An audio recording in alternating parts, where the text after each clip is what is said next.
All right, folks, so let's get started. So I really liked Neil's format of talking about the turn by turn first. So that's what we're going to do first. And at the end of talking about the turn by turn, we're going to add in what happens if you're doing a Peggy's Cove hop on combo and then a Peggy's Cove Fairview Lawn combo. Okay. And then we're going to do the talking points as we from start to finish, and then some questions at the end. Is that okay? Sounds good. Okay, great. Let's get started. Everybody hear me okay? Yes? Yep. Okay. So leaving the pier, you're going to turn right onto Marginal Road and then left on Hollis Street to go around the Peace Park. You're going to turn right onto Barrington Street, left at the four-way stop sign to South Street.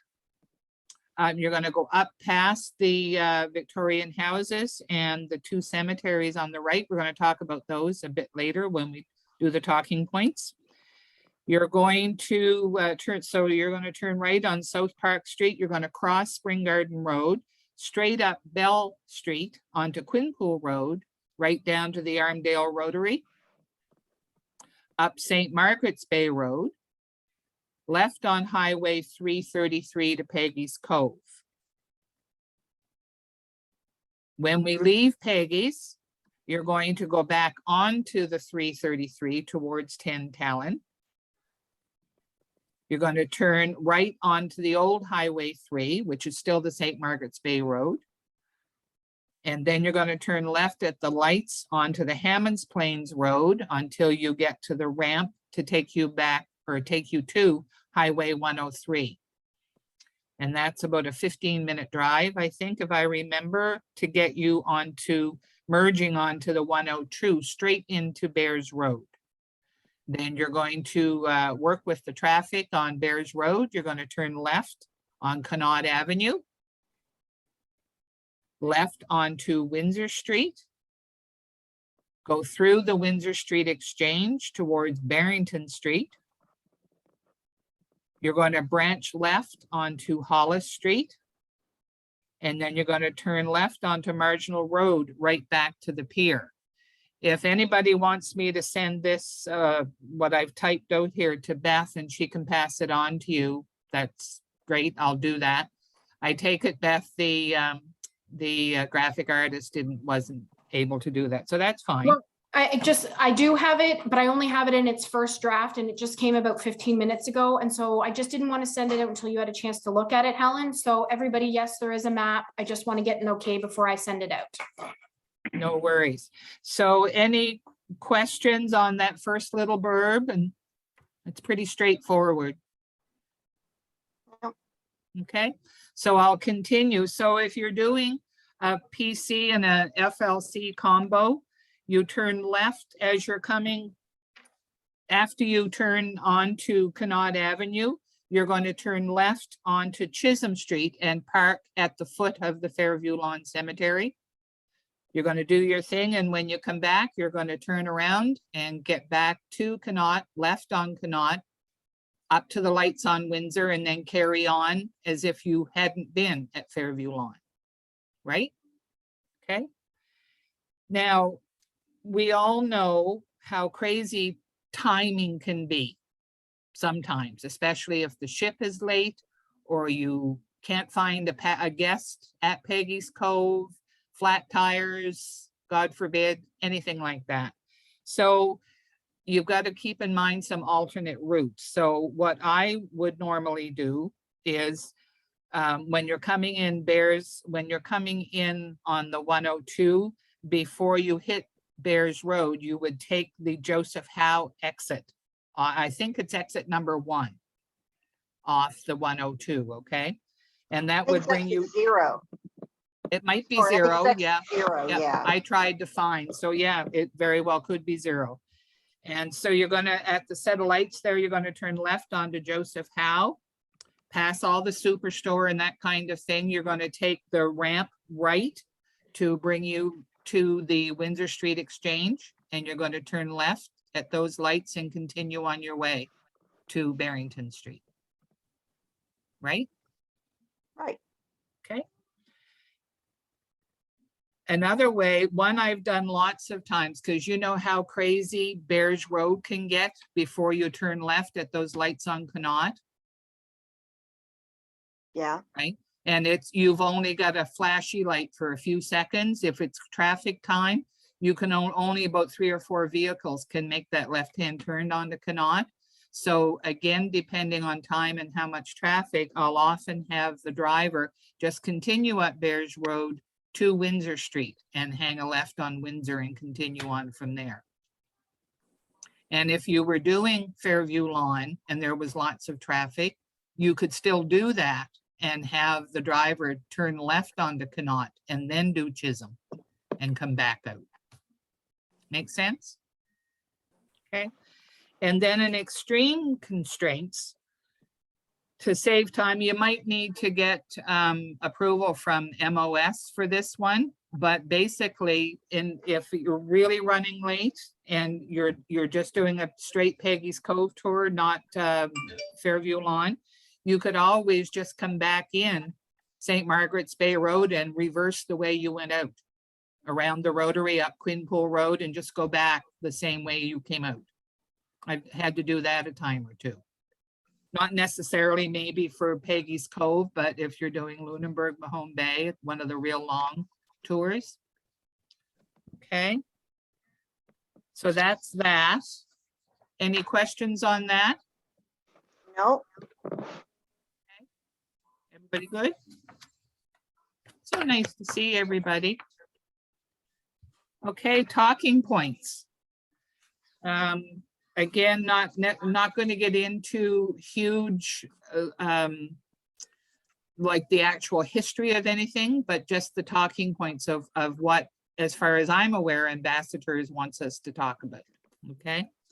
So at the beginning, at the pier, you always make sure, and I'll just go over this quickly, always make sure that the guest ticket is a match for the tour that you're doing.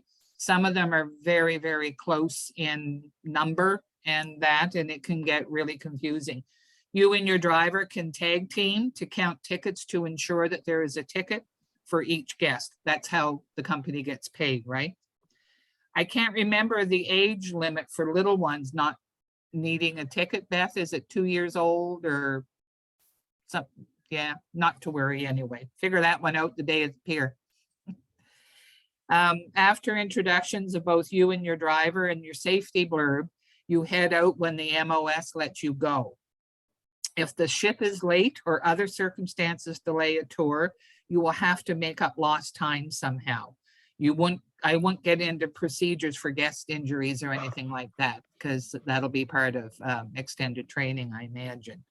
And so I always tell the guests that what it is we're doing. I tell them that it takes an hour to get out to Peggy's with commentary, give them an idea of the time at Peggy's, and then an hour back so that they get some idea of what the 3 hours is going to entail. Some things to mention early on, perhaps before they purchase thing at Peggy's, because everybody shops at Peggy's or has a bite to eat, is what the exchange rate is on the American dollar, especially, and that they would get the best rates if they use their own debit credit cards instead of expecting the vendors to give them the best rates. No, hubby's home, dog's coming. Anyway, yeah, I always like to brace them for that, because some people get upset if the vendor's not giving them back a true exchange rate, especially if they pay in cash, right? So work in sometime in the first 5 minutes, a quick history of Halifax, when settled, why it was settled, the depth of the harbor, etc. Good time to talk about the population, which has increased. We talked about that with Neil's thing last week. Try to remember, I think we're all pretty good at this, try to remember if you're going to be telling them something, before you get there, tell them what side of the coach it's on. For instance, the Samuel Kennard on the right, whatever it is, left or right, okay? The Seaport Farmers Market, we always pointed out, I have not even been down to the pier to see the new digs, so the information on that, I'm going to have to change that in my own spiel. So, but certainly it would still be worth mentioning, I'm assuming. Some history of Samuel Kennard, pointing out his statue, why he was in Halifax, where his parents immigrated to Halifax in the year that they did, and etc. Pointing out the Discovery Center building with some history, especially the Titanic filming. Maybe discuss the Peace Park, formerly the Cornwallis Park, and history of what was there before, but that might be something ambassadors will tell us whether they want to get into that or not. So we'll just put that on the back burner for now. Okay. On South Street, you talk about the historical designations of the Victorian houses and plaques on them and what the plaques mean, what the designations are. On your right, the Fort Massey Cemetery, a bit of info on them, and then of course Holy Cross Cemetery with the commentary on Our Lady of Sorrows Chapel and how it was built and the dates and the Irish population, Irish Catholic population. As you turn onto South Park Street, it's a chance to talk about the number of degree granting universities, teaching hospitals in Halifax. As you're coming along on Victoria Park, you can point out the Robbie Burns statue and maybe share that the Robbie Burns Society in Halifax actually celebrates his birthday. If time allows, elsewhere on the tour, you can inform your guests, read the average cost of tuition at the universities, especially the Americans are blown away by the lesser cost of our tuition. Not that it's cheap, but it's not as crazy as in the US.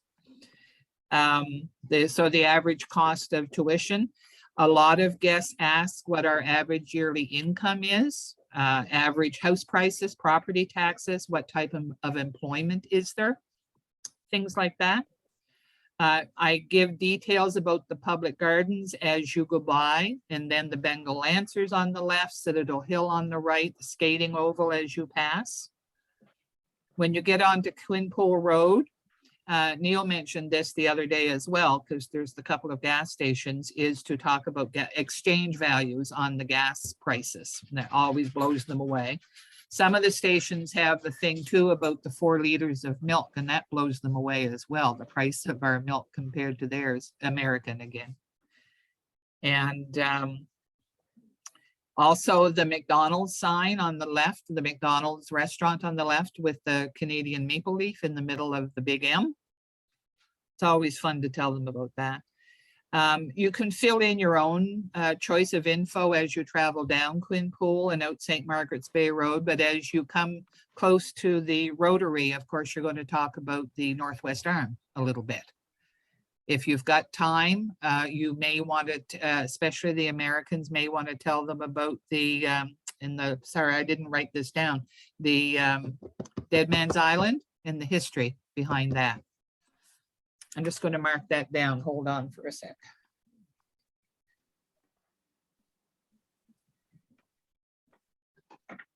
There we go. Okay. So you're going to hang a left on the 333. Just while I think of it, everybody does things differently, but I always, I bring the driver into the not into the conversation, but I'll always say something about the driver's name so that they know it as well. And it's not just me being there, it's the 2 people helping them all out, okay? So once you get on Highway 333, it's a great time to talk about the forest industry, what kind of trees, flora and fauna we have here in Nova Scotia. The maple syrup industry with factoids, what's the animal life like? The fishing industry, including lobster fishery, the dollar value, for instance, is of what the exports of lobsters are worth to the province of Nova Scotia. How much it costs to get a lobster license, which is humongous, and how one goes about getting a license. That's all stuff is all quite interesting. And don't forget, sometimes either before, or it depends on where they've been or where they're going, that they get lobster information quite often if they're going to Bar Harbor. I think there's lobster demos for a lot of the cruise lines when they're in Bar Harbor. Point out the name of the coves and the bays as you go by them. That Nova Scotia is practically an island with how many miles or kilometers of coastline joined by an isthmus to New Brunswick. You'd probably have time for some Bay of Fundy facts. You might want to tell them the conversion rates of miles to kilometers and Fahrenheit to Celsius.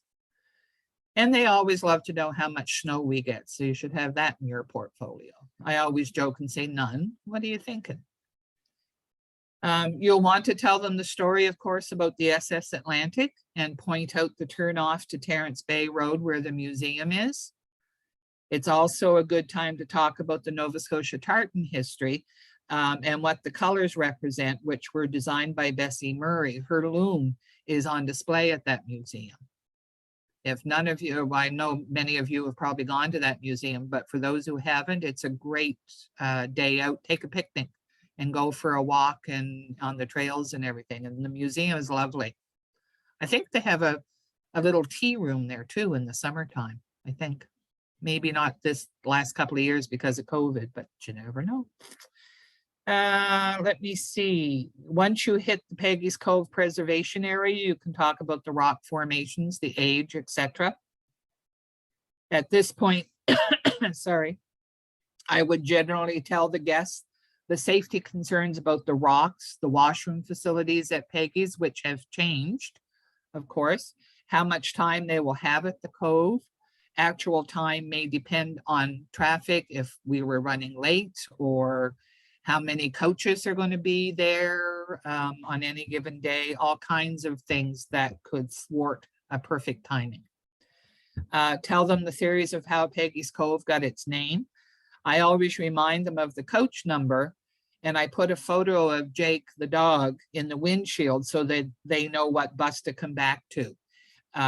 The photo is also a huge icebreaker for those that left their dogs at home. It's really amazing how many people, you know, are missing their pets type thing, and others. And because of course he's so damn cute, I had to write that in as well. He's so damn cute. Okay, some guides use other types of props in the windshield to help the guests identify their coach. Some of them you use lobsters or a hat or whatever, a Canadian flag, that kind of thing. We'll be finding out later, I guess, about where coaches will park and or drop off guests. So for now, we're just going to say that we do talk about the DeGarth Monument, the church, that it's open most summer months, facts about the Sou'wester and Peggy's Cove in general, especially the new landscape of the Cove. But until we know, which again will be part of ongoing training, I guess, hey Beth, about how all that's going to play out for parking. Once you're parked, you remind them of the bus number and what time they have to be back, that you only have 5 minutes to spare after that time, and then you will have to leave if told to do so by the MOS, and how much a taxi costs to get back to the pier. Lobster demo, I think most of us probably have our own discourse and facts that we use to do the lobster demos. And just a reminder, we're not to share the lobsters. You'll go get your own and put it back when done.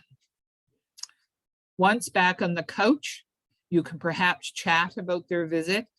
Maybe before I get into there, we're talking about the Straight Peggy's Cove, but some of the cruise lines have added time. Lunch might be included, or it might be a walking tour of the Cove, and you would get more instruction on that for that particular tour, okay?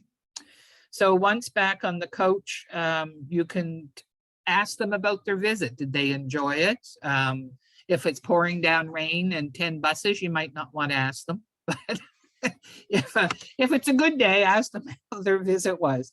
Heading back on the 333 towards 10 Talon, many of the guides will talk about the whaleback rock formation on the left as a bit of a joke. Next would be the Swiss Air Memorial, which always evokes some emotion. As you drive along towards 10 Talon, you can name and talk about the famous Nova Scotians and Canadians. You can talk about the movie industry in Nova Scotia and name movies or TV shows that have been done here. Don't forget to point out Ivan Fraser's house and the info about his Peggy's of the Cove and what he's doing there. If not much traffic, your driver may be able to slow down enough for guests to get a photo of the spot. But the driver should not blow the horn on the coach. We used to talk about Acadian maple as we went by. I'm not sure what the relationship will be with that this year. And I've not heard anything about that. So I guess time will tell whether that would be included with any of the tours. But we can, anyway, yeah. So once you get back on the 103, I normally tell them I'm going to be quiet for a while and for them to enjoy the drive. That's kind of hard for me to do. Sometimes I can't stop talking. So, but it depends on the flavor of the day, how your guests are, if you got a good rapport with them, that kind of thing. You're going to be able to tell them about the Titanic and the relationship Halifax has with the event. You're going to talk about Fairview Lawn Cemetery, of course. And as you're going up Connaught Avenue, you would point out the Baron de Hirsch Cemetery on your left as you hit those lights going left on Windsor, and then the Fairview Lawn Cemetery on your left as well. You'll start talking about the Halifax explosion at this point as you drive towards Barrington Street and point out the approximate site of the collision. If time allows, you can tell them about the Bedford Basin's role in convoys during World War II, which is always interesting. If you have time, you can talk about both bridges, how old they are.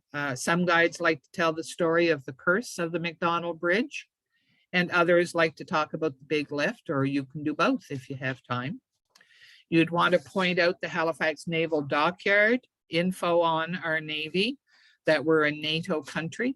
If time permits, tell them about the VE Day riots. Point out Casino Nova Scotia on your left. Tell them the winners of lotteries in Canada do not pay tax on winnings. At that point, they all want to stop the coach and go to gamble a wee bit. You can talk about the plans for Cogswell Street, all the changes that they're doing if you wish. I would need to get a bit more information myself on that to make it believable, I suppose. Quickly point out the privateers buildings in history on your left as you branch off Barrington Street. Sorry, as you branch off Barrington onto Hollis. If you've got a chance, you can tell them about Enos Collins. You can talk about Anna Leon Owens, who she was, her legacy of the Nova Scotia College of Art and Design, and that was she was portrayed by Deborah Kerr in the movie The King and I. Next would be the Art Gallery of Nova Scotia on the left and Province House across the street. So a little bit of history here and there of both of those. You can talk about Maud Lewis in the Art Gallery as well. Depending on the time of day, if they're doing a morning Peggy's Cove, some of them may venture into the downtown core for the afternoon. So those little bits and pieces are interesting. Statue of Joe Howe and his history, Alexander Keith's Brewery and his home on the left, Government House on the right and what it represents. Once back on Marginal Road, point out Pier 21 and what it is, along with info on the old rail car. So I'm just going to jump into Peggy's Cove with the ho-ho, and then we'll talk about Peggy's Cove with Fairview Lawn. Okay, and then we'll do questions at the end. Everybody okay with that? Sounds good.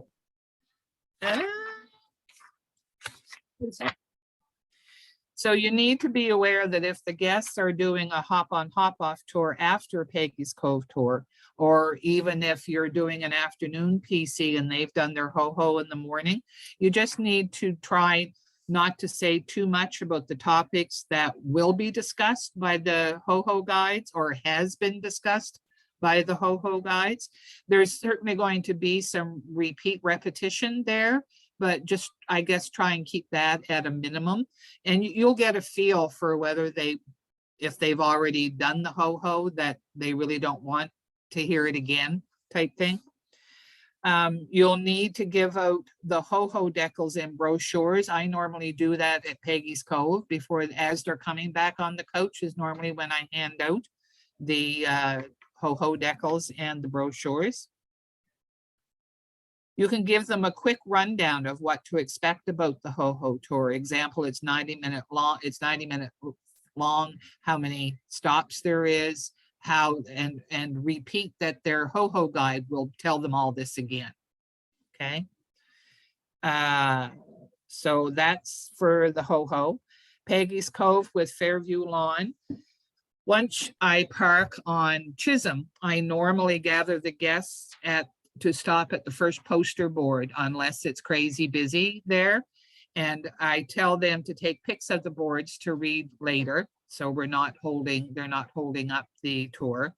I tell them it's a working cemetery and to ensure we don't interrupt any services and to respect the place that we're in. And I do that nicely. Anyway. I have my own portfolio of info on several of the victims buried there along with photographs. And depending on how busy it is, I might show them the photos and the background of those 6 people that we're supposed to talk about, and others like I have pictures of what Unsinkable Molly Brown was, her original pictures of a lot of the captain. I have a picture of the Mackie Bennett. I have different photos that I like to share with them before I walk them up to the gravesite, and then I can just point out the grave sites that we've already talked about. And again, that depends on how busy it is. Sometimes I'll take them right up and I'll do the photos standing in front of the headstone. Okay. Let me see.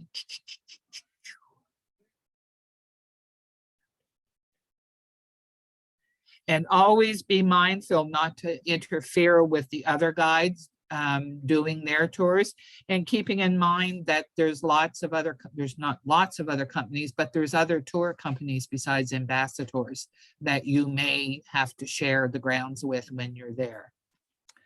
There's all kinds of things to talk about other than the points that ambassadors want you to cover. And if I remember correctly, and anybody feel free to correct me, is I believe it's still 6 headstones that ambassadors wants us to highlight. And then again, you can talk about others as you wish, I would think, which is what I do. And so on the way back, one of the things that I like to, a talking point I love to do, is to tell them about what an amazing city Halifax, Dartmouth, Bedford, Sackville are. All our beautiful combos of old and new, the fastest growing right now in Canada, that kind of thing, but also all the wonderful festivals and events and public spaces. I mean, what the city has done on the waterfronts for everybody's enjoyment is just fascinating and wonderful to me. And that's all I got, folks. Any questions? Hi, Helen, it's Elizabeth. Hi, Elizabeth. I'm not, you can't see my face. I think it says owner where I am. Oh, no worries. Good presentation. I'm glad to see the dog seem to be okay. Yeah, I haven't talked with, but he's asleep on the floor right now, not Bruce, the dog. And mine's down barking, so there you go. There you I go. have a couple of questions and a couple of I'm going to tell you everything that I have in my notes, and then you can just respond. Okay. My questions were, generally, the Canadian flag on the McDonald's sign in the arches. Do I understand correctly that there's only two countries that have that, one being Canada and the other being China? I don't know why I remember that. Yeah, sorry, and I have no idea. I never heard about China. Yeah, I remember, I don't know if I read it somewhere or somebody told me, I don't remember. Maybe somebody else knows. But The, actually, Elizabeth, yeah. I'm just going to jump in. One thing that I wanted to mention, and we all know this, I made a little blurb. If you're doing your own talking points and not beyond what ambassadors want us to say, again, just make sure it's factual. Yeah, And we all do that, but that's just a quick little reminder. One of my tours a few years back, I had a father and son sitting to my right, and they Googled absolutely everything that I had to say. It was very stressful. yeah. So a lot of them are doing that. So that's something we can certainly check out about China. So go ahead. Okay, a couple of other things. You mentioned the plaques, the historical house plaques that Uh-huh. are on the buildings downtown. Right. There are different ones, and I'm wondering if you know much about the difference in them. I know there are some that are blue, some that are white, some I think that are yellow. And if there's any legal responsibilities is. that come with that. There is legal responsibilities that as far as I know, I haven't looked this up for a long time, Elizabeth, but there's definitely two types of plaques. And there's at least two designations. One is just to say this is an old house from this year, right? Right. And they have the plaque, but I think that is the municipal designation. And then you, as far as I remember, you have a provincial designation. One of the designations does not allow them to change the facade of the Okay. property.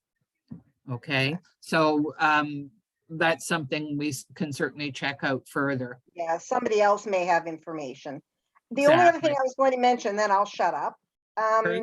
You were talking about how busy it gets at Fairview Lawn Cemetery, and I did a lot at Fairview Lawn the last before COVID. And there was at least once, maybe a couple of times that happened that there were two bus tours from ambassadors that kind of arrived at the same time. And Right. we've all done this, one will go up one side and one will go up the other. And I remember Harry and I both met at the grave of the unknown child. And we just kind of were both looking at each other. And Harry said, well, we both don't need to do it. So I gave my presentation to his group and mine. We were able to get them close enough. And it was really helpful because I talked about the little shoes that are and how they were found and how they helped to determine who this child was. And Yes, Harry, I use it. And he said it wasn't something that he had known as much about. I had done quite a bit of research on it, but then he talked a little bit about physically where the child was found in the water, which helped me. It helped both of our bus tours. And sometimes I think when we're there, we have to realize that we're all playing on the same team, and we just want it to go smoothly for all of our guests. So if it means that I step back and let you take over that bit of the tour, who cares, as long as our guests feel that they've been looked after. It's Anyway, like a that's all I reason. have. Yeah, that Great seems like a presentation. reasonable solution to me. So there you Thank you, go. Helen. No worries. See you at the pier. Yeah. Can I ask That's a question? sure. When we've been talking about the Titanic and the last couple of years, we've been talking about the Discovery Center and how that is where, the death scene with Leonardo DiCaprio, et cetera, et cetera. But when I've been doing research on that, very little of the Titanic was actually filmed here in Halifax. What are we supposed to be saying about the filming? And I'm putting this out to everybody, what all are we supposed to be saying about that?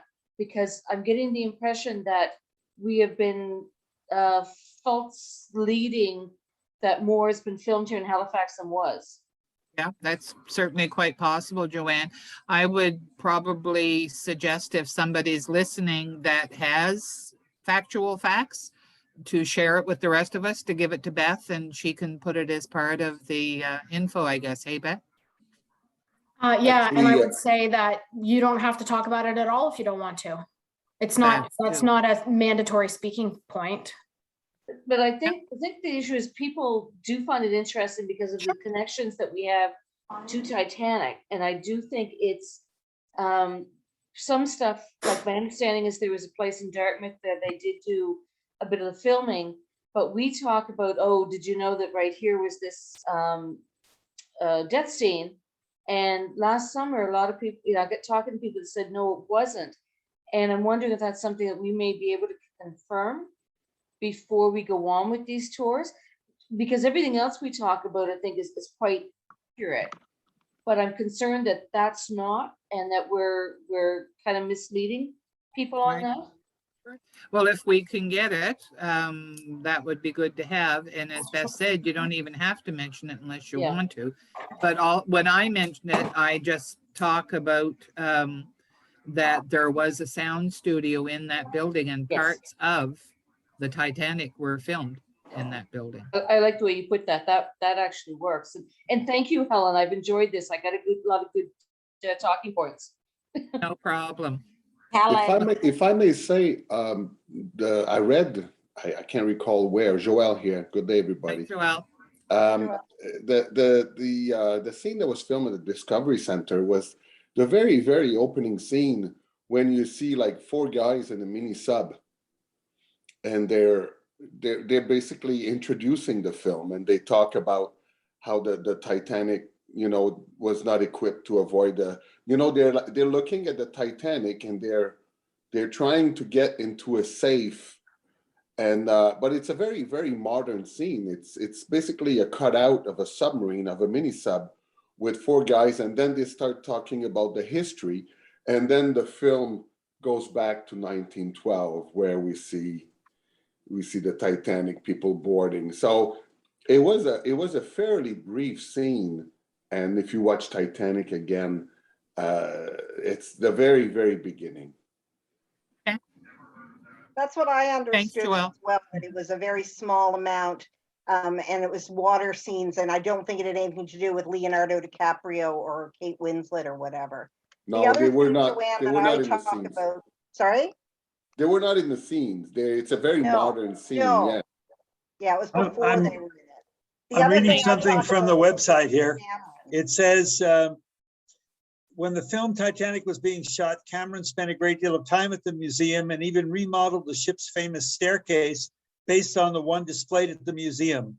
It's also notable that the entire cast and crew spent some time here in Halifax, and some scenes were filmed here. And I was told, and again, this is rumor, that the scenes involving the older woman, where she's on the boat and where she drops the stone, the necklace overboard, were filmed in the basin. It's a That's ship, what I not a heard. boat. That's what? It's a ship, not a boat. Okay. And that there were some interior scenes done at the studio down near where the Nova Scotia Power Building is now, but not very much, maybe a half a dozen of the scenes on the show. I had heard the same thing, that it was the scene where the old lady throws the necklace over.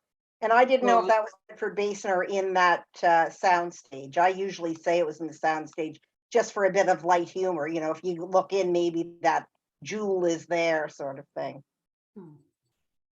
Yeah. So I'm thinking that we have such a connection to Titanic here in Halifax, and we get people on that are, know more than we do about it, that I'm concerned that we have been giving false information on this. But I also think it's very important that we give information. And one thing I did learn last year, and I can actually put this on the portal when it comes out, is that one of the first distress signals from the Titanic was actually picked up by a guy who lived in Woodside, east of the in Dartmouth and Woodside. He was working on a fisheries boat that day, and was actually noted in the New York Times that he was one of the first to put out that information. If you can share that on the portal when it's time to do so, Joanne, would be great. Yeah. Yeah, it was really interesting when I found that it's on a book I got for Christmas last year. So I'll share that. Helen, Anybody else? can we move out a little bit of Titanic? I just want to ask, I found when I was doing the Peggy's Cove, actually there was always a lot of rush and a lot of unplanned. There was no protocol to do the actual lobster show for the people. I sometimes would take them and sometimes there was no time. Is there something that can be done and kind of to make sure that we all are talking about the same thing? Like people were showing, they were saying, oh, this is a female, you can tell because X and X. And then I would see somebody else saying, no, that's the male. They kept on changing it all the time.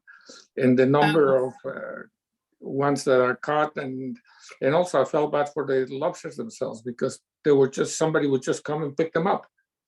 Like there was no, you had to put your name and what time and etc. But some people just didn't do that.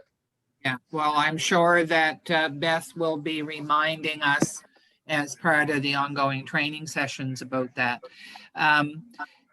The lobster demo, for instance, the information that I use when I'm describing the parts of the lobster, male versus female, and that I have a diagram that I refresh my memory with once a week, sort of thing, to help.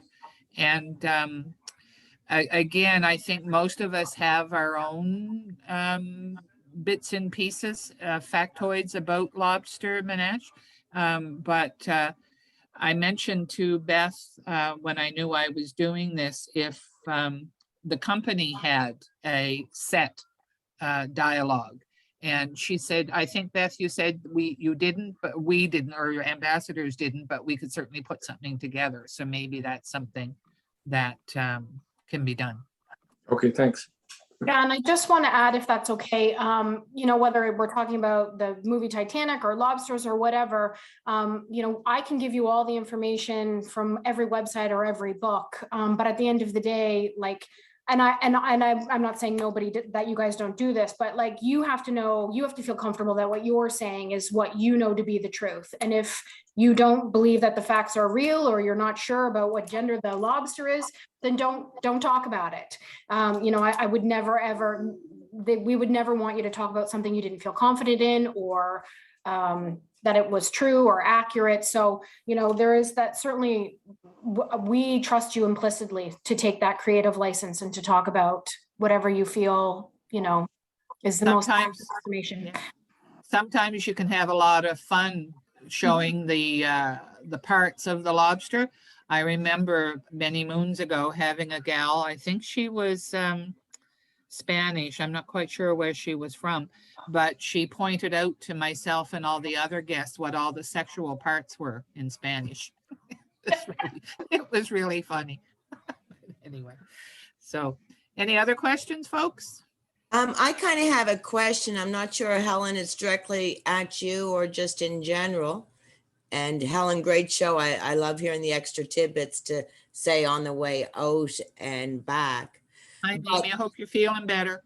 Oh, me too. This is bad.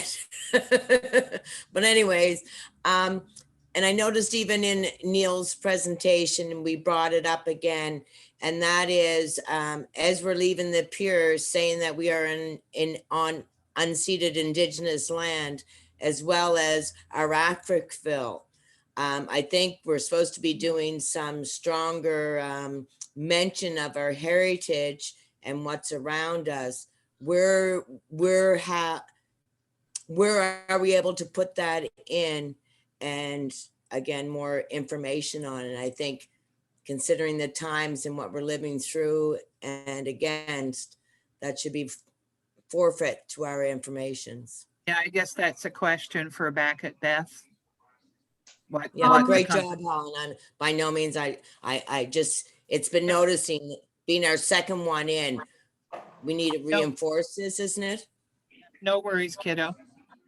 What I would say is there is no official position on talking about either of those topics. Again, it's one of those things. I've been on tours with guides who love to talk about Africville and the story and have a really nice way of telling a really crappy story. And then there are other people that it makes them uncomfortable, and it's just not a subject that they want to talk about in that sort of form. And both of those things are okay as long as what you're saying is historically accurate and delivered in a compassionate and professional way.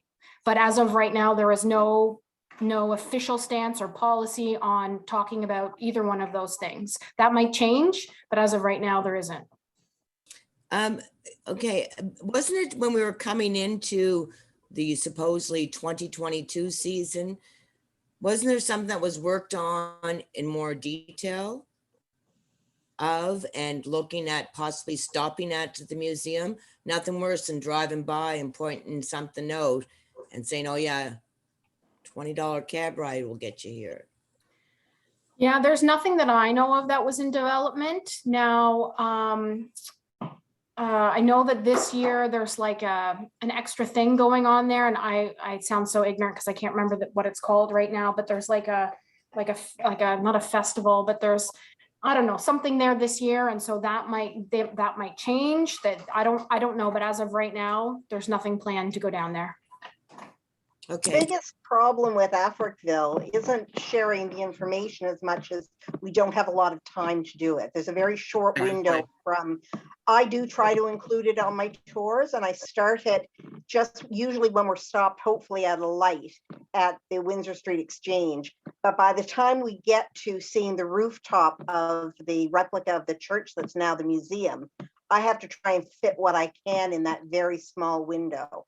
And I do try to add it, just hitting the high points without making it feel like I'm rushing through it. But there's no way to do it justice. You could do a 2-hour tour on Africville and the history of the Black community here in Nova Scotia and in Canada. So I think it's, like Beth said, it's trying to, if you're comfortable putting the information on your tour, it's trying to put it in a truthful, honest, but as Beth said, empathetic way, without feeling like you're just kind of throwing a 2-liner at them. It's never enough though, Mimi. It's never ever enough time. and again, maybe it just falls under our Citadel tour and they're them building it for us. What, Can putting Oh. the story in with the Citadel? That's a thought. Can I speak for a second about the Indigenous?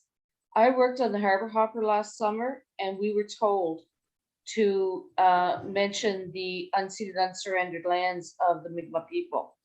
Partway into the summer, it was basically said we had to start introducing that into our tours. And I know we all did it in a different way, and sometimes not at the beginning of the tour, but it was something that we would work into a very brief acknowledgement. And I will tell you, every tour I did where we said that, I got a response from the people on the hopper. They wanted to hear that. Correct, me as well, Joanne, me as well. So if that's something that you wanted to do, and at some point maybe we'll be directed to do that, but there's opportunity to talk about that maybe when you leave the pier and you're doing the history of Halifax being settled, who were the original inhabitants, that kind of thing, or you would have time as you're traveling out the 333 on towards Peggy's Cove from St. Margaret's Bay Road. And I one of the usually things- talk about, sorry, Joanne. No, go ahead. I usually talk about the settlement of Canada and the Indigenous people that were already here, just as we're coming up to the turnoff from the St. Margaret's Bay Road onto the Peggy's Cove Road. And that's a really good place to put that in. And it's not something I've done, but it's something that I think that would be a nice place to add it, that, to talk about the history when the first Europeans arrived. There was already a population here in Canada, and they welcomed us. And then we said, yeah, thanks very much, but you can, go away now. So, when I'm kind of talking about their history, that I think is a really good spot, or I fit in with my commentary, I think. to put it in You'd certainly have time to do it. That's a long stretch as you head Yeah. on to the 333 all the way to Peggy's. there. Yeah. Any other questions? And just one last comment on the Mi'kmaq. One of the things that I've been reading up on, and again, I can see if I can find this and share it to the portal. One of the reasons that the Mi'kmaq did not want Cornwallis and Halifax is because the area of Point Pleasant Park is a spiritual area for the Mi'kmaq people.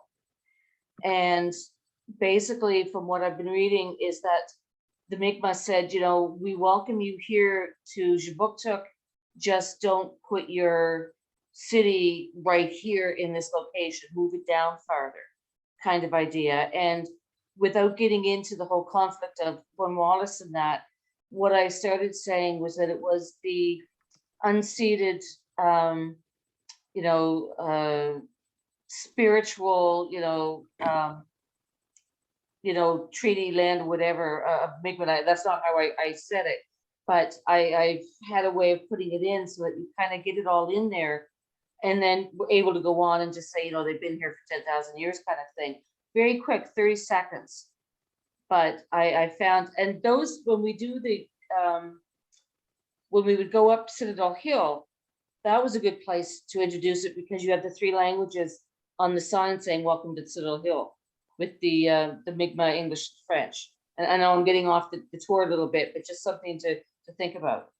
Yeah, it's all information for sure. Anybody else? Annette, I have a question. For someone who's not done tours of Peggy's Cove before, I had shadowed somebody last year and they talked about Evangeline. Is that something that any of the other tour guides have talked about? That was when they would leave Peggy's Cove going off towards the 102. I myself have never talked about the Evangeline on a Peggy's Cove tour, certainly doing the Valley Wine tours.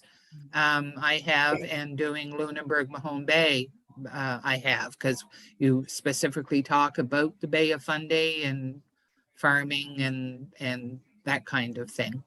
Okay. But I myself have not on the Peggy's Cove tour. Okay, and another question, pictures of Fairview Lawn Cemetery, the 6 grave sites that you talk about. Again, I've never done the Fairview Lawn Cemetery. Is there something we're able to have access to? Because honestly, I don't know how to get onto the portal. It's been 2 whole years and I do not have a memory that good. No worries. It's been a while since I downloaded, but basically I just Googled anything that I could find out about the Titanic in Halifax information. And I don't have my portfolio in front of me right now, but I was able to find the photos of, like I say, the Molly Brown, the captain, Bruce Ismay, my name, I turned 70 2 weeks ago, folks, so it's taken me a minute to remember some of these names, but for me, it's a really, it's a great portfolio to have because it brings it all to life. It lets you know that these people were real. But if I can, I'll make a note to myself to find online where I found the info, and I'll send it to Beth, and she can. Thank you. We should do all that. have access to that. Yes. Well, I was just going to speak to that actually. So the portal as it was that you guys remember from 2019, or that some of you remember, it's not even operational right now. Everything's been taken down because if you remember, it wasn't particularly user friendly. It was really hard to get what you needed. So we've scrapped most of that. I still have all of the information that once lived on there, and it'll all be back there. And so, Annette, to your point, things like those reference materials, maps, forms, briefings, I mean, all that jazz will be on there and accessible for everybody. Okay. And Helen talked about doing a walking tour of the Cove. is there information that we could be provided so that we could develop our own commentary? Yes and no. You guys can speak to it better than I can, but oftentimes they just take the facts that they know and talk about what you see. They apply the same application as on the buses on the walk. So you just talk about what you can see. So what you'll find as you do more coach tours is there's a lot less script than there is on the hop on, hop off. And that is the very large distinctive difference, other than the bus and the amount of time that you have to talk is, it's not scripted like the hop on, hop off is. So everything is very individual, which is why when people start, they shadow more than one guide to get a feel of the things that they like to talk about, or the way the rhythms different guides have, or the stories that they want to tell. So you don't feel left out. I promise you will get all of this stuff. Okay. Can I speak to the Tours of Peggy's Cove? For the most part, when you actually do the walking tours, and I've only done one of them, there's a few different types, there is another company that comes in and takes over. And you're basically following behind the tour and allowing these tour guides to give the tour of Peggy's Cove. So when we came into Peggy's, we still gave them all the information that was normal. We still had a bit of time for them to do shopping. But for the most part, Catamic, or I can't think of the name of the company, was hired, and they actually did the tours themselves. But there's at least 3 that I know of, 3 different walking tours there. I think she may. Yes, but you're Joanne, yeah. I think you're talking about You're talking about the hike. hiking tour, Joanne. She's talking about, like, say when you park at the Vic and you walk up. Okay, understood. Yeah, understood. Yeah, And that the tour I'm talking about that would give an extra half hour. It's the 3.5 hour tour would be, and it's an optional to the guest whether they want to walk with you. And you basically only go as far as the Garth and turn around and go back. It's very simple. Yeah. So folks, it's getting to be 4:06, and not to cut anybody off, but Beth has some things she has to do, and I've got to finish packing my suitcase because I'm going to Florida tomorrow. enjoy. Can I come? Sure, come on along. All right. Be safe down there. Don't worry, the masks are staying on for sure. Yeah. I'll be your dog sitter. Thank you. Yeah. Oh, well, there you go. He's a cutie patootie. He's a Westie. Oh, it's perfect. Especially since my last name starts with West. There you go. I'll find out where you live. Anyway, but on a more serious note, does anybody have any more questions that I could help with? Thank you for your help. No, really good. Thank you, Helen. It was great, Helen. Thank you. More Yes, than thanks, welcome. Helen. Thank you, Helen. Everybody stay Yes, thank safe. you, Helen. Do Very the good. fair weather dance. Hey, Peter, do the Bye. fair weather dance, and we'll see everybody at the pier, if not Yeah. before. Have a nice winter. Bye, Thanks. guys. Bye, everybody. Bye-bye. Bye. Bye.